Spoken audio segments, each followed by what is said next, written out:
নমস্কার, আমি ডক্টর কেশবচন্দ্র মণ্ডল বলছি। আশা করি আপনারা সকলে ভালো আছেন। আজকে আমি এই ভিডিওটির মাধ্যমে আপনাদের সামনে কয়েকটি প্রশ্ন তুলে ধরতে চাই। প্রশ্নগুলি সম্প্রতি ভারতবর্ষে যে রাজনৈতিক পরিস্থিতির সৃষ্টি হয়েছে এবং পশ্চিমবঙ্গের যে নতুন ক্ষমতা বদলের পরেও যে উত্তাল একটা রাজনৈতিক পরিস্থিতির সৃষ্টি হয়েছে, সেইখানে আমি সেই বিষয়ে অ্যাকচুয়ালি আমি আপনাদের সামনে কয়েকটি কথা বলবো। সেই কথাগুলি হচ্ছে, একটি জিনিস দেখুন, দীর্ঘদিন ক্ষমতায় থাকার ফলে কোনো একটি শাসক দল ভাবে নিজেদেরকে, তারা মনে করে যে তারা দেশের বা রাজ্যের কর্তা হয়ে উঠেছেন। যেমনি ঠিক 34 বছর ধরে সিপিআইএম মনে করেছিল বা বামফ্রন্টের নেতা নেত্রীরা মনে করেছিলেন যে তারাই সরকার, তারাই ক্ষমতা, তারাই রাজা, তারাই রানী, তারাই বুঝি সারা এই পশ্চিমবাংলার তারা বুঝি ভাগ্য বিধাতা। কিন্তু দেখুন, মমতা ব্যানার্জির নেতৃত্বে তীব্র আন্দোলনের ফলে 2011 সালে তাদের পতন হলো এবং মমতা ব্যানার্জির শাসন ক্ষমতায় আসার পরেও, ভালো কাজ করার পরেও, তারপরে তাদের শাসক দলের নেতা নেত্রীদের চরম দুর্নীতি এবং ব্যভিচারের ফলে আজকে তাদের পতন ঘটেছে 2026-এ। 2026-এ সরকার পালাবদল ঘটেছে পশ্চিমবাংলায়, অত্যন্ত 2/3 মেজরিটি পেয়ে এবং অত্যন্ত গর্বের সাথে এই সরকারটা গঠিত হয়েছে। কিন্তু দেখুন, এই সরকার ক্ষমতায় আসার আগে কিন্তু প্রতিশ্রুতি দিয়েছিল যে পে কমিশন চালু করে দেবে, বলেছে পে কমিশন চালু করে দেবে। সরকার অবশ্য ঘোষণা করেছে পে কমিশন চালু করে দেবে সরকারি কর্মচারীদের, কিন্তু যে দিনগুলি বলেছিল দেখুন তো সেই দিনগুলির মধ্যে হচ্ছে কিনা, নাম্বার ওয়ান। নাম্বার টু, সরকার বলেছিল যে ডিএ দেবেন, দেখুন ডিএ দিল বটে, সরকারি কর্মচারীদের দিয়ে দিল। মমতা ব্যানার্জি যেভাবে ফাঁকি দিয়েছেন টিচারদের, শিক্ষক শিক্ষিকা এবং শিক্ষাকর্মীদের, ঠিক একইভাবে শুভেন্দু অধিকারী সরকার এসেও কিন্তু সরকারি কর্মচারী, বিশেষ করে সরকারি কর্মচারীদের দিলেও শিক্ষক শিক্ষিকা এবং শিক্ষাকর্মীদের কিন্তু বঞ্চিত রেখেছে। এর ফলে এটা প্রমাণিত হয় যে শিক্ষক শিক্ষিকাদের প্রতি মুখে সহানুভূতি দেখালেও ভিতরে ভিতরে কিন্তু সেই সহানুভূতি বা শ্রদ্ধা ভাব মনে হয় ততটা নেই। ততটা যদি থাকতো তাহলে কিন্তু বাজেটে সেটা ঘোষণা করা হতো যে মাননীয় শিক্ষক শিক্ষিকা এবং শিক্ষাকর্মী সকলেই ডিএটা পাবে।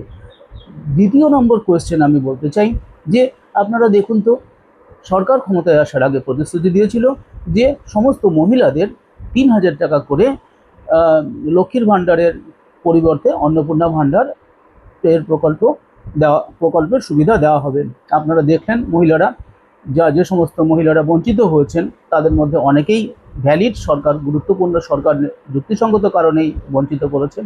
কিন্তু তৎসত্ত্বেও আপনি তাহলে প্রথমেই প্রতিশ্রুতি দেওয়ার আগে বলতে পারতেন, খুলে বলে দিতে পারতেন যে আমরা সেই সমস্ত মহিলাদের দেব যাদের এই ক্রাইটেরিয়াগুলি আছে, যাদের পাকা বাড়ি থাকবে বা যাদের ছেলের রেকর্ড চাইছেন আপনি, মেয়ের রেকর্ড চাইছেন, স্বামীর রেকর্ড চাইছেন, তারপরে আপনি সমস্ত পরিবারের সমস্ত তথ্য চাইছেন। আপনি চাইতেই পারেন, আপনি সরকার বাহাদুর, আপনি চাইতেই পারেন।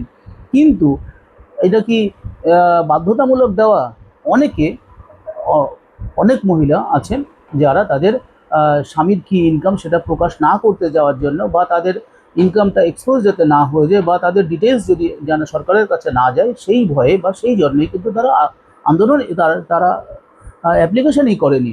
তারপরে এইগুলি সরকারকে আগের থেকে বলে দেওয়া উচিত। যেমন আমাদের আগের সরকার কী করেছিল, বলেছিল ছাত্রছাত্রীদের জন্য লোন দেওয়া হবে, শিক্ষা লোন। সেই লোনটা হবে সরকার সম্পূর্ণ গ্যারান্টি দেবে, মমতা ব্যানার্জির সরকার আগের নির্বাচনের আগে বলেছিলেন।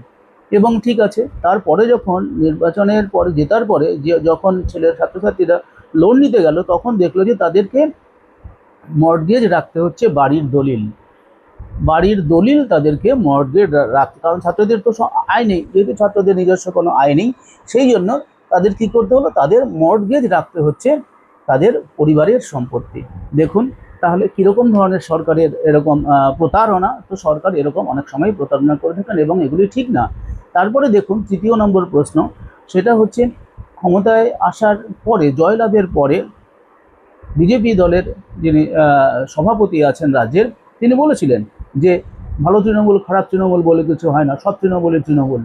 অথচ তৃণমূলদের দলে নেননি বটে, কিন্তু তৃণমূলদের প্রতি অত্যন্ত, এমএলএদের প্রতি অত্যন্ত সহানুভূতি সম্পন্ন।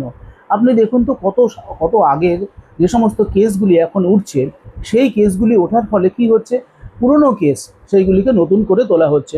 আচ্ছা, আপনারা একটা কাজ করুন না, 2011 সালের আগে মমতা ব্যানার্জির নেতৃত্বে বিধানসভায় যে ভাঙচুর হয়েছিল, সেই বিধানসভা ভাঙচুরের ফলে যে ক্ষয়ক্ষতি হয়েছিল, সেই ক্ষয়ক্ষতির জন্য আবার নতুন করে মামলা করুন না, বা সেই যে যদি জানি না কেস হয়েছিল কিনা, না হলে সুমোটোও কেস করতে পারেন, সেগুলি হয়েছে কিনা দেখুন না, সেটা কিন্তু করেননি। তার মানে আপনারা যারা নতুন তৃণমূল, ঋতব্রতর অধীনে যে সমস্ত বা ওনার নেতৃত্বে যে তৃণমূল, সেই তৃণমূলে যারা এসছেন বা যারা এসছেন তাদেরকে আপনি ছেড়ে দিয়েছেন। আপনি এই অদ্ভুতভাবে বলেছিলেন, মাননীয় মুখ্যমন্ত্রী বলেছিলেন যে জাভেদ খানের পুত্রের ৭৯টা নাকি প্লট আছে বা তাদের বাড়ি আছে। তো সেই বাড়িগুলিতে যারা, এবং সেটা বেআইনি, এবং সেই বেআইনি বাড়িগুলিকে আপনি দেখুন তো কি সুন্দর, আর কোনো প্রতিবাদ হচ্ছে না, কোনো কিচ্ছু হচ্ছে না, এবং তিনি যথারীতি স্বমহিমায় শাসন ক্ষমতা, মানে বিরোধী দলে তার রয়েছেন, এবং তিনি তার নৈমিত্তিক কাজ চালাচ্ছেন। কি অদ্ভুত দেখুন, একটা দল পরিবর্তন করলে, আগে লোকেরা বলতো, পশ্চিমবাংলার লোকেরা, যে বিজেপি হচ্ছে ওয়াশিং মেশিন। আমি বিশ্বাস করতাম না, আমি মনে করতাম না এটা ঠিক নয় যেটা বলছেন। আজকে পশ্চিমবাংলা সেটা সচক্ষে দেখা যাচ্ছে, যেহেতু তারা তাদের সফট কর্নার রয়েছে তৃণমূলের প্রতি, তারা সমালোচনা করছে না, সমালোচনা করবে না, সেই জন্যে তাদের বিরুদ্ধে কোনো প্রতিবাদ হবে না, তাদের বিরুদ্ধে কোনো গ্রেপ্তারি হবে না, তাদের বিরুদ্ধে কোনো শোকজ হবে না, তাদের পুলিশ গ্রেপ্তার করবে না। ঠিক আছে, আপনি দেখুন তো যে যে যে সমস্ত নেতারা অত্যন্ত কালিমালিপ্ত হয়েছিলেন তৃণমূলের আমলে, যাদের বিরুদ্ধে ভুরি ভুরি অভিযোগ আছে, আপনি কিছুদিন আগেই বিধানসভায় দাঁড়িয়ে একটা চিঠি বা একটা কাগজ উঁচু করে দেখিয়েছিলেন যে এইখানে প্রাক্তন মেয়রের সই আছে, সেই প্রাক্তন মেয়র ফিরহাদ হাকিম, মাননীয় ফিরহাদ হাকিম। সেই মাননীয় ফিরহাদ হাকিমের কেসটা আপনি কি করলেন? আপনি তো বলেছিলেন আপনি সবাইকে সাজা দেব, যারা অন্যায় করেছে সকলের সাজা হবে, কিন্তু সেই অন্যায়কারীর সাজা আজ পর্যন্ত, এখনো পর্যন্ত অন্ততপক্ষে পশ্চিমবাংলার জনগণ দেখতে পাচ্ছে না। আচ্ছা, আপনারা বলুন তো, আপনারা বলছেন যে পশ্চিমবঙ্গের যে সমস্ত পঞ্চায়েতের প্রধান রয়েছে, বা পঞ্চায়েতের প্রধান, উপপ্রধান, তাদের যে আর্থিক ক্ষমতা সেটা আপনারা তুলে নিলেন, খুব ভালো। আচ্ছা, আপনারা বলুন তো, পঞ্চায়েতের যারা প্রধান তাদেরকে আপনি বেতন দেন কত? আপনি বেতন দেন মাত্র ৫,০০০ টাকা, উপপ্রধান পায় ৪,০০০ টাকা সম্ভবত। তাহলে ৫,০০০ টাকায় কি একটা পরিবারে যদি ৪ জন হয়, স্বামী স্ত্রী এবং ২টো বাচ্চা, আপনি বলুন তো ৫,০০০ টাকায় টিউশন ফি দিয়ে বাচ্চাদের পড়াশোনা করিয়ে প্রধানের মতন এরকম ২৪ ঘন্টার দায়িত্ব পালন করা সম্ভব? আমি প্রথমে বলেছিলাম, অনেক আগেই বলেছি, যখন ২০০২-৩ সালে পঞ্চায়েত নিয়ে গবেষণা করি, তখনই বলেছি যে পঞ্চায়েত প্রধানদের এবং উপপ্রধানদের দুর্নীতি মুক্ত করার জন্য আপনাকে বেতন কাঠামোর পরিবর্তন করতে হবে। তখন ওরা হয়তো ১,৫০০-২,০০০ টাকা বেতন পেত। সেই ১,৫০০ টাকা আমাকে পঞ্চায়েতের প্রধান বলেছে, স্যার এই টাকায় কি হয়, বাচ্চার দুধ কিনতে পারি না। তো ন্যাচারালি তারা অন্যায় কাজ করতে বাধ্য হয়, তারা কাটমানি নিতে বাধ্য হয়।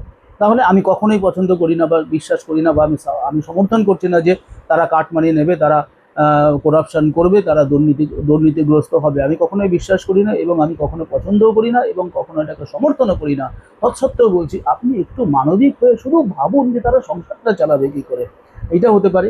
আচ্ছা, আর তারা বলছেন যে তারা সমাজকর্মী বা দলের কর্মী, তো দলের কর্মী হয়ে দলের কাজ করবে, ডেফিনেটলি দলের কাজ করবে, জনগণের কাজ না করে দলের কাজ করবে। দলের কাজ জনগণের সাথে সম্পৃক্ত, আমি বিশ্বাস করছি, আমি মনে করছি, এবং আমি জানি। তৎসত্ত্বেও আমি বলবো যে তাহলে তাদের বেতন কাঠামো একটু বাড়িয়ে দিন।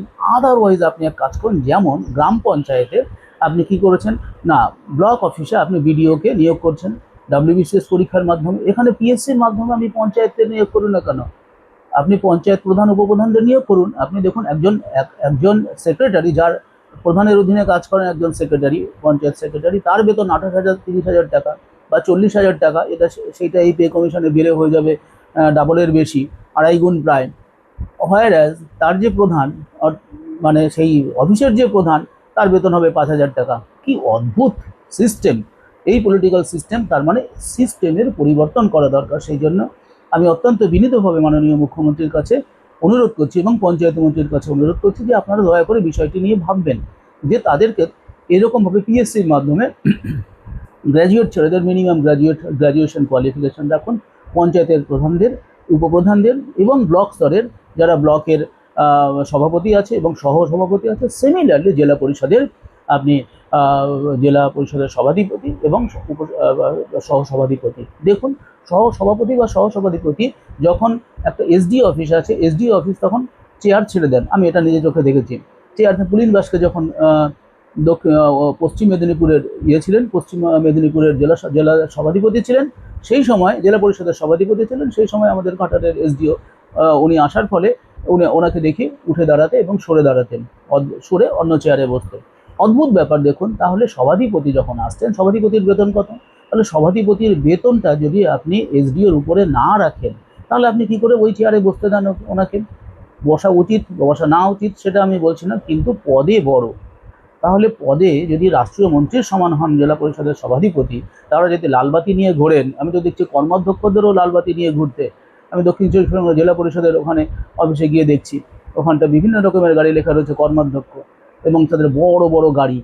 বা আপনি গাড়ি দিচ্ছেন, সমস্ত কিছু দিচ্ছেন, অথচ তাদের বেতনটা বাড়াবেন না। তাহলে গাড়িতে চড়বে গাড়ির তেল, তারপরে তার স্ট্যাটাস, তারপরে তার স্ত্রী, তারপরে তার ছেলে মেয়ে, এইগুলি কে দেবে, কে দেখবে? এইগুলি দয়া করে ভাববেন। তারপরে আপনি সুশাসন আনার চেষ্টা করুন, দয়া করে সুশাসন আনার চেষ্টা করুন। এবং যে আন্দোলন হচ্ছে, এই আন্দোলন কিন্তু হিলিয়ে দেবে সরকারকে আগামী দিনে। আমি ভবিষ্যৎবাণী করে দিচ্ছি যে আগামী দিনে সরকার যা খুশি তাই করতে পারবে না, যাকে খুশি মন্ত্রী করা যাবে না। দেখুন, অলরেডি কিন্তু মাননীয় ধর্মেন্দ্র প্রধানের পদত্যাগের পরে ইতিমধ্যে কিন্তু পাঞ্জাবে এবং অন্ধ্রপ্রদেশে আন্দোলন শুরু হয়ে গেছে। পাঞ্জাব এবং অন্ধ্রপ্রদেশে আন্দোলন শুরু হয়েছে বিভিন্ন পরীক্ষার, নিট পরীক্ষার প্রশ্ন ফাঁস। শুধু তাই নয়, নিট পরীক্ষার প্রশ্ন ফাঁসের সাথে সাথে ওখানকার পাঞ্জাবের যে ওখানটা টিচার্স এলিজিবিলিটি টেস্ট হয়েছিল, সেইখানটা অর্থাৎ শিক্ষক নিয়োগেও দুর্নীতি হয়েছিল। সেই দুর্নীতির কিন্তু এখনও সুরাহা হলো না।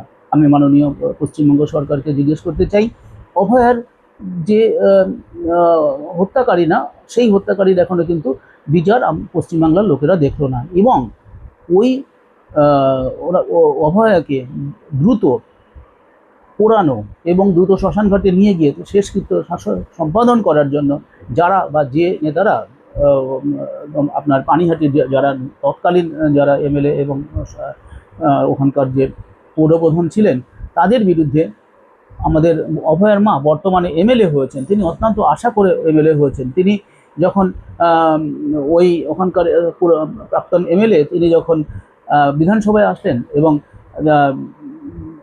বিরোধী দলনেতা নীলব্রত ব্যানার্জির সাথে দেখা করলেন, তখন তিনি পুলিশকে ফোন করে বলছেন যে এই তো আপনারা খুঁজে পাচ্ছেন না যে অপরাধীকে, এই তো অপরাধী বিধানসভায়। অপরাধী কিন্তু অভয়ের মায়ের ফোন পুলিশ কমিশনের কর্ণপাত হয়নি বা কানে সঠিকভাবে যায়নি বা গেলেও গুরুত্ব দেয়নি। তাহলে এমএলএর কথার গুরুত্ব নেই, আমাদের সাধারণ মানুষের কথার কী গুরুত্ব আছে? আমরা সাধারণ মানুষ যদি কমপ্লেন করি তাহলে কী গুরুত্ব আছে? তাহলে সাধারণ মানুষ যাবে কোথায়? সাধারণ মানুষ কার কাছে কমপ্লেন করবে? সাধারণ মানুষ কার কাছে অভিযোগ জানাবে? দয়া করে বলতে পারেন মাননীয় মন্ত্রী মহোদয়।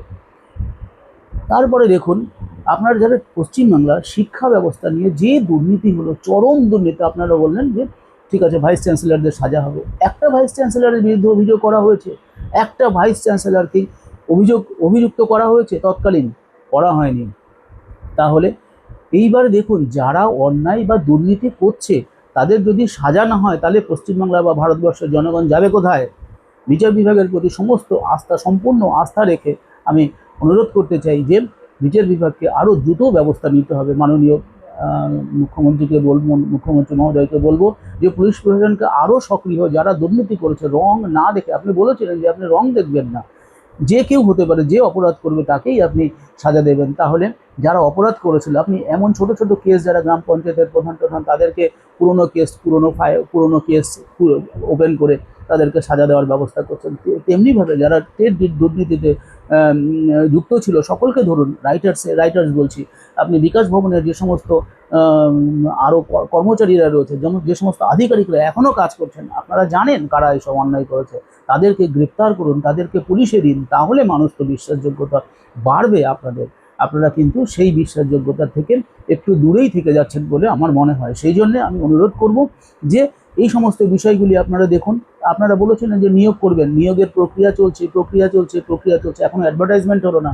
এখনও যদি অ্যাডভার্টাইজমেন্ট না হয়, তাহলে ছেলেমেয়েরা কত পদ আছে, কোথায় কী শূন্য পদ আছে, তাহলে জানবে কী করে? কবে প্রস্তুতি নেবে তারা? তাহলে তাদের জন্য অন্ততপক্ষে আপনি ছাত্রছাত্রীদের জন্য যারা এতদিন পরীক্ষা হয়নি, পশ্চিমবঙ্গে পরীক্ষা হয়নি, তাহলে পুলিশ কনস্টেবল হোক, সেটা আইসিডিএস হোক, সেটা টিচার হোক, সেটা সাব ইন্সপেক্টর হোক, ডাব্লিউবিসিএস হোক, আপনি তার ডাব্লিউবিসিএস পরীক্ষা হয়েই যায়, পরীক্ষা হয়ে যায়, কিন্তু রেজাল্ট আর বেরোয় না। প্রিলিমস হয়ে গেছে কবে, মেইনসের প্রিলিমসের রেজাল্ট নেই, প্রিলিমসের রেজাল্ট বেরোয় তো মেইনসের রেজাল্ট বেরোয় না। এরকমই পশ্চিমবঙ্গ দেখে এসেছে। পশ্চিমবঙ্গ দেখে এসেছে যে অন্যায় অন্যায় এবং অন্যায়, এবং অন্যায়ের সমর্থনে পুলিশ, অন্যায়ের সমর্থনে প্রশাসন, অন্যায়ের সমর্থনে মন্ত্রী। এমনকি হয়েছে যে এমএলএরাই যে মন্ত্রী বা এমএলএর নামে মমতা ব্যানার্জির কাছে কমপ্লেন করেছে, দেখা গেছে সেই কমপ্লেনটা যার বিরুদ্ধে কমপ্লেন করা হয়েছে তার কাছেই পৌঁছে গেছে। কি অদ্ভুত প্রহসন ছিল। তো সেই প্রহসন থেকে দয়া করে রক্ষা করবেন। যদি দয়া করে রক্ষা না করেন, তাহলে কিন্তু নিজেদেরকেও রক্ষা করতে অতটা মনে হয় সক্ষম হবেন না। কারণ এখন বিরোধী দলের নেতারা চুপ, বিরোধী দলের নেতারা বা বিরোধী দলের লোকেরা কোনো কথা বলবে না। দেখুন ভারতবর্ষ আজকের দিনে আজকে কি হচ্ছে, আজকে ওখানে তৃণমূল কংগ্রেস সমালোচনা করছে বিজেপি সরকারের, তৃণমূল সরকারের এত ভুরি ভুরি অভিযোগ, তারপরেও কীরকম কোনো লজ্জা নেই। নিজেরাই আবার এই বিজেপির বিরুদ্ধে আন্দোলন করছে, পথে নামছে, কখনো মোমবাতি মিছিল করছে। কি অদ্ভুত! তাহলে এই যে নির্লজ্জ রাজনীতিবিদ, এরা এত 15 বছর শাসন করেছে, এখন তো পশ্চিমবাংলার লোকেদের লজ্জা হয় যে এইরকম একজন মহিলা, মহিলা বলবো না, এই ধরনের একজন মুখ্যমন্ত্রী পশ্চিমবাংলায় শাসন করেছেন, এবং তার অধীনে এত আইএএস আইপিএস, এত ভাইস চ্যান্সেলর, এবং তারা তাদের গুণগান করেছে, কবি সাহিত্যিকরা তাদের প্রশংসা করেছে।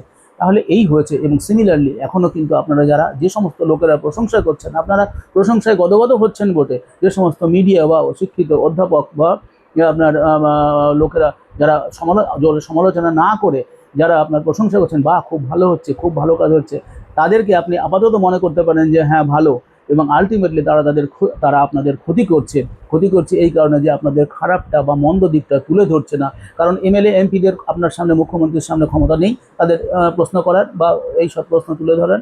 আপনার যারা আইএএস, আপনার সেক্রেটারি বা ক্যাবিনেট সেক্রেটারি যারাই আছে, তারা আপনার সামনে এরকম করে বলতে পারবে না, বা বলতে পারে না, বা বলেও না, প্রোটোকলেও নেই।